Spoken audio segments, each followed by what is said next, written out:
Viva Culture, l'actualité des arts vue par l'association Maison de la Culture du Havre. Présentée par Isabelle. Viva Culture, l'émission de la culture dans toutes ses découvertes. Bonjour à tous. Au menu de Viva Culture cette semaine, mon entretien particulier et la rubrique de Catherine autour des livres.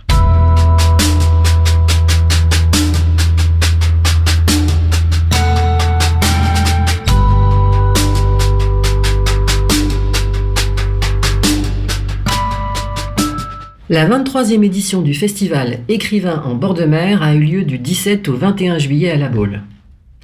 Il y était question de rentrée littéraire avec, par exemple, Frédéric Boyer, nouveau directeur de POL, et Julie Adec, venue depuis à la Ganerne le 13 septembre. Il était question donc de l'engagement des écrivains, de leur rôle dans la société, avec aussi, entre autres, Arnaud Bertina. Et il était aussi encore question de poésie américaine, de traduction, avec Charles Bernstein et Andrew Zavaki, deux Américains. En ce qui concerne la place de l'écrivain, le livre de Christian Garcin et Tanguy Viel sur le voyage qu'ils ont fait ensemble. Travelling, un tour du monde sans avion, paru chez Lattès en 2019. Rien de nouveau pour Christian Garcin qui écrit et voyage, seul ou avec un autre auteur, comme Éric Faye, régulièrement. Une exception par contre pour Tanguy Viel, jusque-là pur romancier. L'idée d'un voyage d'écriture ensemble, avec livre final, remonte environ à 2015.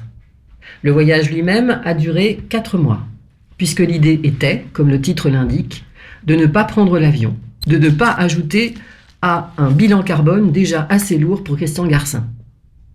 Donc, d'est en ouest, de l'Europe à l'Europe, en passant par les USA, le Japon, la Chine et la Russie, par porte-conteneurs, car, train, cargo, ferry, et de nouveau, train et car. Donc on a 2 écrivains, un habitué du voyage lointain, un resté, comme il le dit, dans un bon hémisphère nord des familles, qui interrogent tous deux la spécificité de pays, russité, japonité, européanité. Il n'y a plus rien à découvrir, il y a seulement à aller vérifier ces spécificités. Il y a ces images que l'on transporte avec soi et qu'on retrouve. Il y a aussi les idées reçues dues à la simplification des images télévisuelles et de la mondialisation.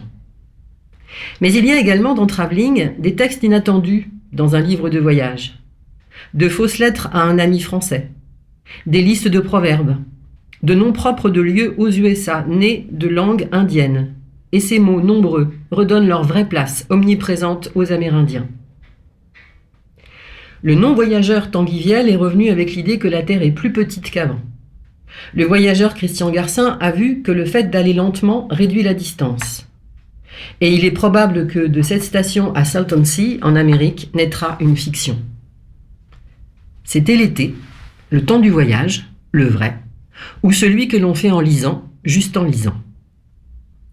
Si le voyage vous tente, même si la rentrée a eu lieu, vous pouvez aller écouter, lundi 23 septembre, à 19h, Francis Tabouret, qui parlera à l'Université populaire de Fécamp, à la Maison du Port, de son métier de transporteur d'animaux et de son livre, Traversée, aux éditions POL. Là aussi, un voyage en porte-conteneurs, le temps transformé sur le bateau, sa lenteur, rythmée pour lui par les soins à apporter aux chevaux, taureaux et moutons qui l'accompagnent, de Rouen à Fort-de-France. Allez-y. Écoutons pour finir cette petite bande-son réalisée par des élèves de 5e sur le thème du voyage.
Fabrice Bory, bonjour. Bonjour.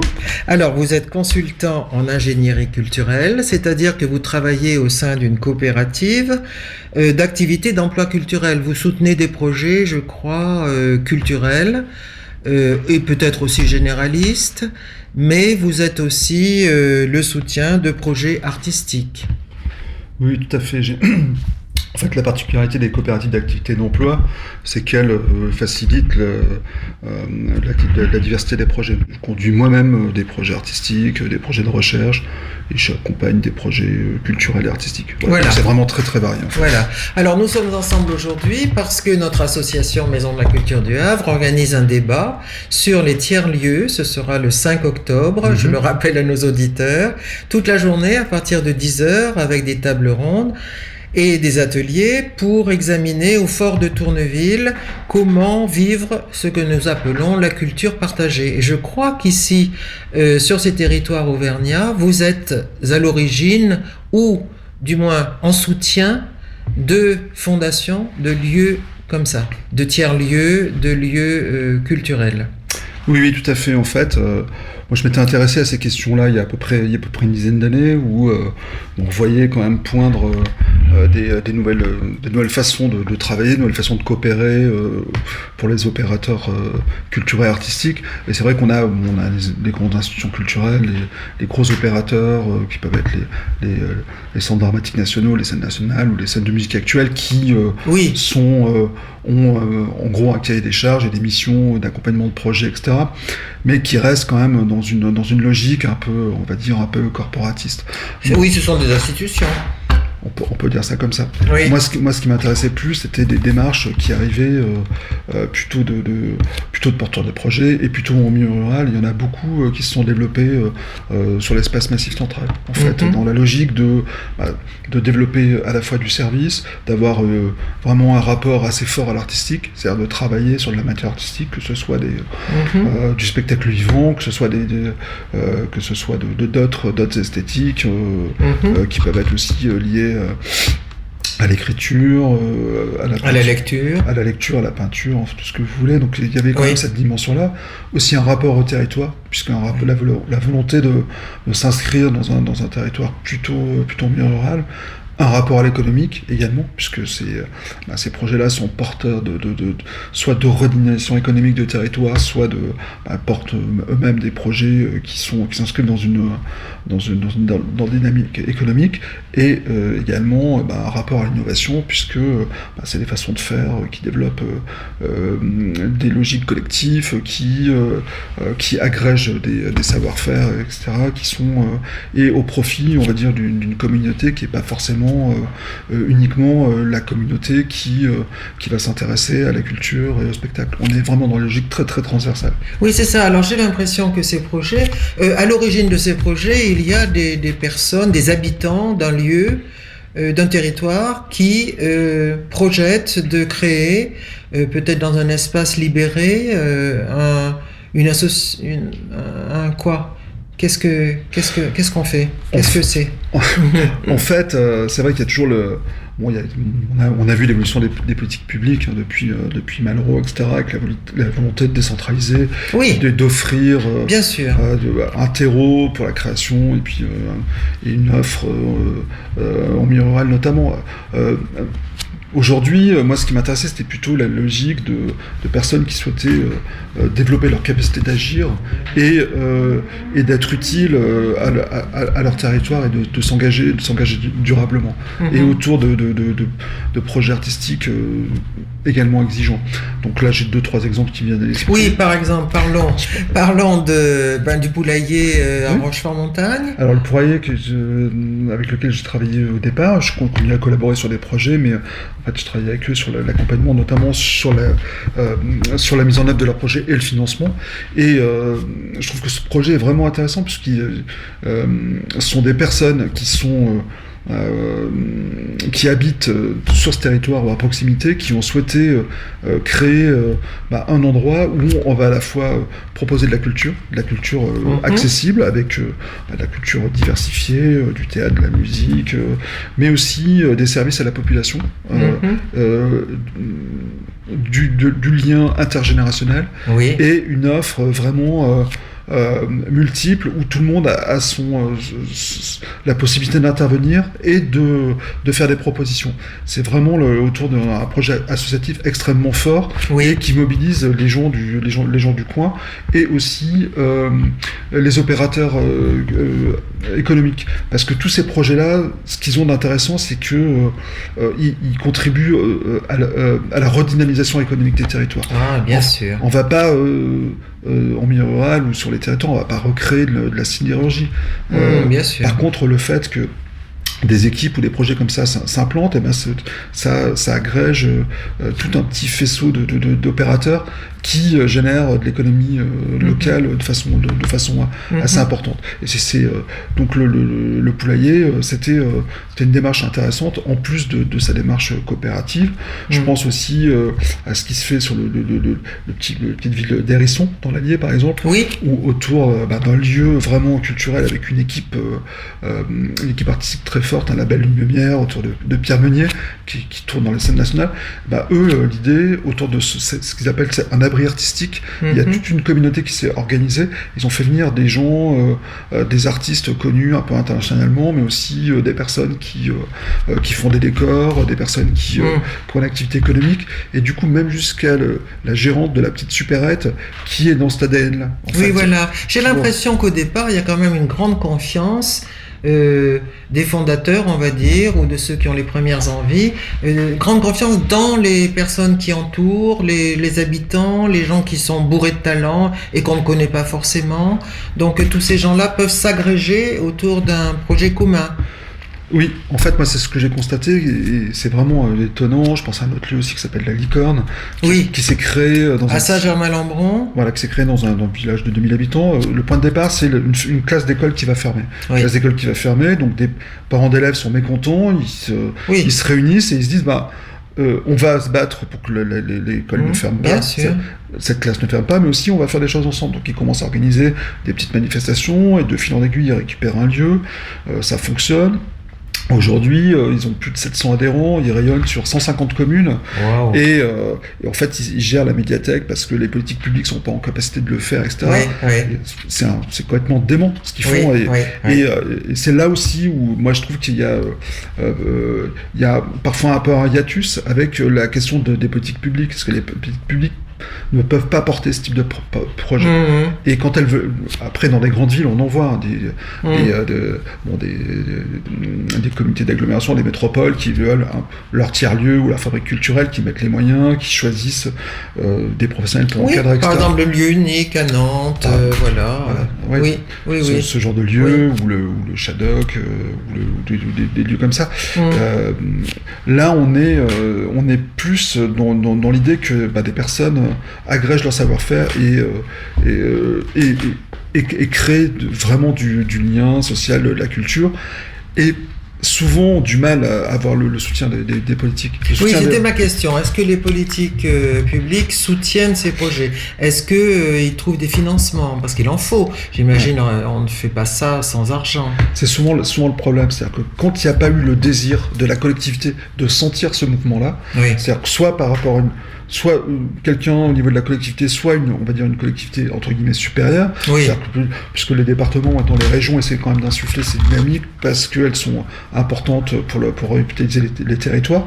Souvent il y a un peu de défiance. Si on prend par exemple le poulailler, qui est un lieu que je trouve génial, qui fonctionne hyper bien dans une logique démocratique, c'est incroyable tout ce qu'ils font, et les élus de la communauté de communes, ils ont un peu peur en fait. Ils ont un peu peur, il y a le soutien que d'une personne.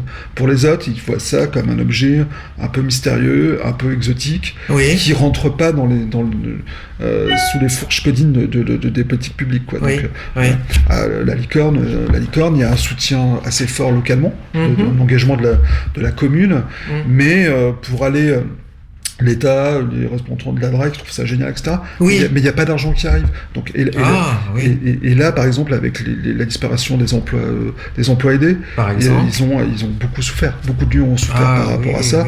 Parce que, il me semble, c'est bien, on parle beaucoup de... Moi, j'ai assisté à beaucoup de débats, Avignon ou autres, sur les questions des tiers-lieux culturels, etc. Bien sûr. Et où on est quand même sur le haut du panier, c'est-à-dire les projets très financés. Or, là où il y a peut-être le plus de besoins, c'est quand il n'y a pas d'équipement culturel ou quand on est sur des endroits un peu plus appauvris en termes d'espace. Et ces endroits-là, moi, je trouve qu'ils correspondent très très bien. Ils remplissent leur vocation à fond. Ils sont portés par des gens qui sont dans des relations de confiance et qui aussi amènent parfois des propositions artistiques qui sont vraiment chouettes, quoi. Donc, est-ce que l'Europe participe au financement également ? Alors il y a eu,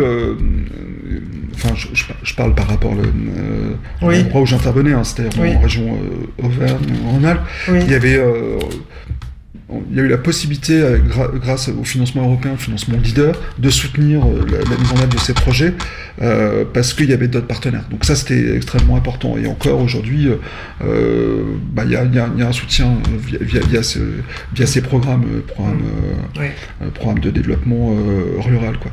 Mais pour inscrire durablement du projet et arriver dans le financement, c'est pas forcément extrêmement simple parce que les collectivités aujourd'hui n'ont pas forcément beaucoup de moyens, surtout en rural. Ah oui, c'est ça. Sinon, vous diriez que ces tiers-lieux sont pérennisés grâce à une volonté quand même politique forte. Disons que il me semble que une fois, ceux qui ont fait la démonstration, en tout cas, de leur capacité à remplir des missions culturelles, artistiques, mais également de plus de droits communs, puisque souvent, si on prend les lieux que je vous citais tout à l'heure, par exemple la Licorne et le Poulailler, c'est des endroits où la population va se retrouver. La Licorne... Oui, voilà, il n'y a pas que de l'artistique. Non, la Licorne... C'est très varié. Par exemple, il y a les gamins, ils sortent de l'école, ils viennent faire leurs devoirs, il y a des gens qui viennent utiliser l'accès Internet, ou qui vont apprendre quelque chose ou même accéder à des demandes administratives qui sont complexifiées parce qu'il y a des personnes qui vont pouvoir les aider, les accompagner, ou simplement quelqu'un a une idée, va pouvoir la mettre en œuvre. Moi je trouve que c'est ça qui est vraiment assez incroyable et qui permet d'aller beaucoup plus loin que le simple fait de proposer soit des ateliers, soit une programmation culturelle. Aujourd'hui la demande elle est beaucoup plus importante. Les gens ont envie d'être actifs et acteurs.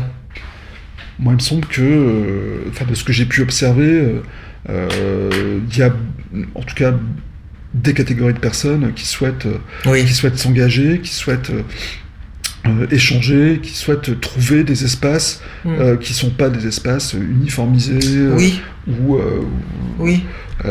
trop typés, etc. Et il me semble que ces endroits-là permettent cette Essayons de définir un peu qu'est-ce qu'un tiers-lieu. Alors j'ai cru comprendre que quelquefois c'était des friches, mais alors plutôt des friches industrielles, c'est ça j'ai lu une définition amusante, c'était donner un espace sans personne à des personnes sans espace. Mais bon, c'était dans un article du Monde, c'était plus une blague qu'autre chose, peut-être. C'est assez amusant, cette définition. En fait, ce qu'on appelle tiers-lieux, globalement, ce sont des lieux qui sont entre la sphère privée et la sphère professionnelle, quoi. C'est-à-dire ces endroits où on va par exemple, ce sont des espaces de lecture, des médiathèques qui ont des horaires d'ouverture qui sont étendus. C'est des endroits où la population est associée sur les décisions, dans le sens de troisième lieu. Ce sont aussi des endroits où on va pouvoir expérimenter des choses, de type, souvent les tiers-lieux, il y a les Fab Labs, donc on va pouvoir... Qu'est-ce que c'est un Fab Lab ? C'est des endroits dotés d'imprimantes 3D, où on va pouvoir expérimenter sur des objets, ou les créer soi-même, etc. Après, il y a aussi souvent... On associe le tiers-lieu à l'espèce de coworking, mais c'est pas une obligation. Et souvent on pense que ce sont des endroits plutôt qui sont dédiés au développement du numérique, au travail, etc. Oui, on a vu ça. on a vu ça. Moi, je trouve que c'est beaucoup plus large que ça, quoi. En fait, le tiers-lieu, moi, ce qui m'intéresse plutôt, c'est les tiers-lieux culturels.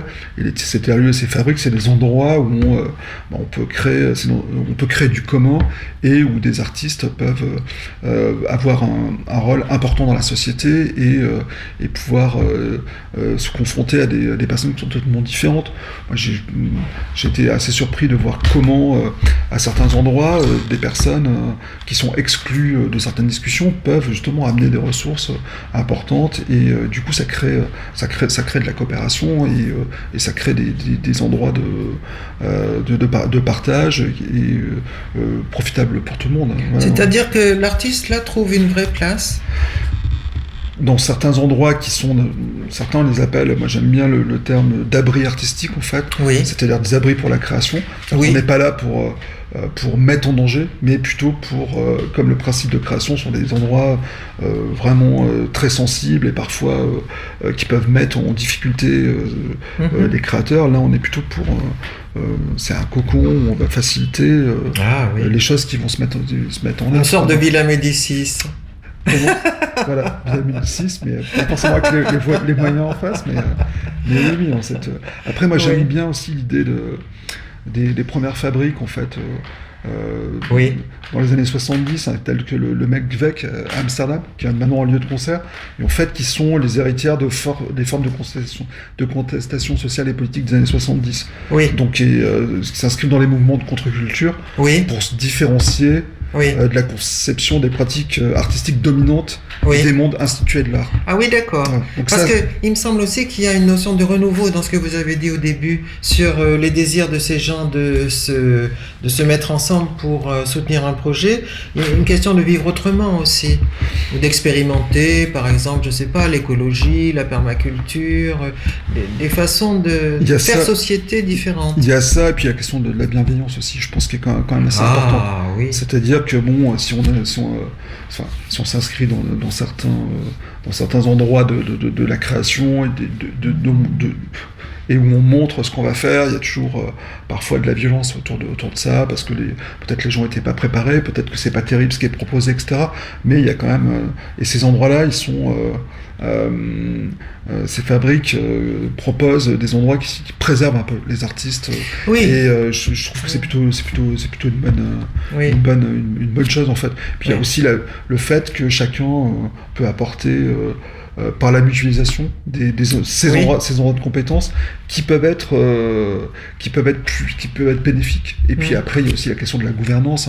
La gouvernance, on prend une scène nationale, on va prendre un CDN. Un CDN, il y a une équipe artistique qui est nommée, ils font leur projet, ils le développent, ils irriguent les territoires comme ils aiment bien dire. Et voilà, c'est comme ça. Là je pense qu'il y a des endroits de partage et d'autogestion et de collectifs qui agissent aussi sur le processus artistique et je pense qu'ils l'enrichissent. Est-ce que c'est pas aussi parce que la fondation dans le fond est inversée, c'est-à-dire elle part d'un contact humain, d'une chaleur humaine entre des habitants qui ont envie de faire quelque chose ensemble et qu'à ce moment-là ils créent une structure, alors que quelquefois la structure existe donc et elle agglomère des gens, des projets. Oui, tout à fait. Après, je pense qu'il y a quand même l'embryon, c'est le projet artistique, quoi. C'est-à-dire qu'il faut que s'il n'y a pas un projet artistique, s'il n'y a pas vraiment cette exigence-là, c'est ça. Ce qui est produit, c'est pas forcément. C'est pas forcément plus intéressant que ça. D'accord, parce que le mot exigence me plaît, parce que justement, c'était une de mes questions. Est-ce que dans ces tiers-lieux, est-ce qu'on se préoccupe, alors je le dis vraiment avec beaucoup de précaution, de qualité, d'excellence, voilà. Moi, je pense que ça, c'est pas du patronage. J'ai rien contre le patronage, mais enfin c'est pas la même chose, quoi. Je pense que ces questions, elles sont intégrées dans les processus de création et que il y a quand même beaucoup d'œuvres, beaucoup de projets, et ce qui va sortir. Ces endroits sont quand même investis par des personnes qui ont des choses à dire et qui sont des artistes qui ont une vraie qualité, quoi. Voilà, c'est ça. Oui. Je parle pas de moi, je suis bien dans les endroits où on est sur des logiques de professionnalisation, de création, pas sur des choses un peu plus loisirs, occupationnelles. Oui, voilà, c'est ça, hein, on est bien d'accord. Oui. Ça, c'est très bien. Ça existe, etc. Oui, mais bien sûr. L'endroit... les endroits intéressants autour de ces pratiques-là, c'est des endroits qui vont quand même chercher de la matière artistique qui a un peu de consistance, quoi. Voilà, oui, qui soit nourrissante aussi. Oui, tout à fait, oui. Parce que j'ai pas l'impression que les gens qui se réunissent autour de projets aient envie de pas grand-chose. Ils ont envie de beaucoup. Ils sont exigeants eux-mêmes. Bien sûr. Il me semble. Oui. De toute façon, les projets qui sont exigeants, ça veut dire que c'est des projets qui vont aussi chercher à s'enrichir de la part des autres, qui vont essayer de se développer et aussi exister dans un marché. Hein. On n'est pas, c'est pas auto-alimenté. C'est-à-dire qu'à un moment, les œuvres qui sont créées, les artistes qui sont en activité, ils doivent exister aussi sur les endroits de diffusion, donc ça veut dire que c'est pas cet endroit-là, il est aussi mobilisé. On n'est pas et à un moment, il y a certains projets qui ne trouvent pas de modèle économique et donc malheureusement disparaissent. Ça fait aussi. Est-ce que alors là c'est pour critiquer, est-ce qu'on pourrait dire que c'est un phénomène de mode ou est-ce que c'est plus profond que ça? Non, je pense que c'est durable, hein, parce que moi les endroits que je connais bien, que j'ai pu observer depuis une dizaine d'années, la première année qui était un peu difficile, mais ils se sont battus, ils ont de très bons résultats. La Licorne, donc là c'est durable. C'est la même chose. Ouais, je connais pas de tiers-lieux ou de fabrique culturelle comme ça qui est fermée. J'en connais aucune. Ah d'accord. Ouais. Oui, entendu. J'en connais aucune et je sais que c'est un modèle une façon de procéder qui intéresse et qui est plutôt qui fascine, quoi. Oui. Après. Alors, autre question méchante, est-ce que on pourrait dire que les pouvoirs publics se débarrassent un petit peu du fardeau culturel et d'animation du territoire sur les tiers-lieux?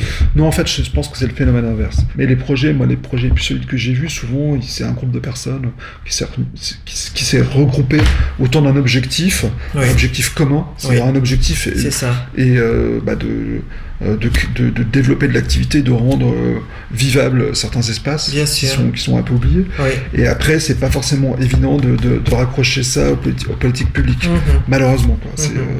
Mais bon, ça peut évoluer, quoi. Ça peut évoluer. Oui. Donc à la base, il faut un grand désir d'un fondateur, d'un groupe. Il faut quelque chose de fort. Ah oui, donc c'est sûr que parce que vu l'énergie qu'ils mettent dedans, sur le temps passé notamment, s'il y a pas de, non, ça c'est évident.